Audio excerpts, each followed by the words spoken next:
पक्षाचे नेते भूपेंद्र यादव आणि अश्विनी वैष्णव यांची महाराष्ट्रासाठी राज्य निवडणूक प्रभारी आणि सहप्रभारी म्हणून नियुक्ती केली आहे। पक्षाचे नेते धर्मेंद्र प्रधान आणि विप्लव कुमार देव यांना हरियाणाचे निवडणूक प्रभारी बनवलंय।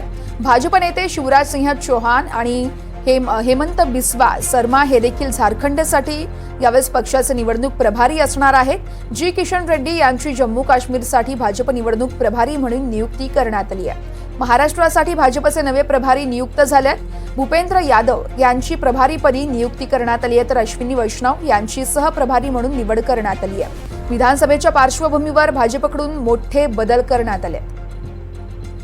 या संदर्भात अधिक माहिती जाणून घेऊयात। आमचे प्रतिनिधी अभिषेक मुठाळ आपल्यासोबत फोनलाईनवरून जोडले जात आहेत।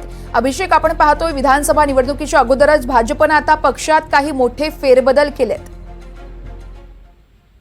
जर का बघायचं तर 4 ठिकाणी आपल्याला येत्या काळामध्ये विधानसभेच्या निवडणुका ज्या आहेत त्या पाहायला मिळणार आहेत। महाराष्ट्र असेल त्यात किंवा हरियाणा असेल, झारखंड असेल आणि जम्मू काश्मीरमध्ये पण सप्टेंबर पर्यंत निवडणुका घेण्याचे आदेश जे आहेत ते सर्वोच्च न्यायालयाकडून देण्यात आले आणि तशाच प्रकारे एकूणच पावलं आपल्याला सध्याला भाजपकडनं पडताना पाहायला मिळत आहेत।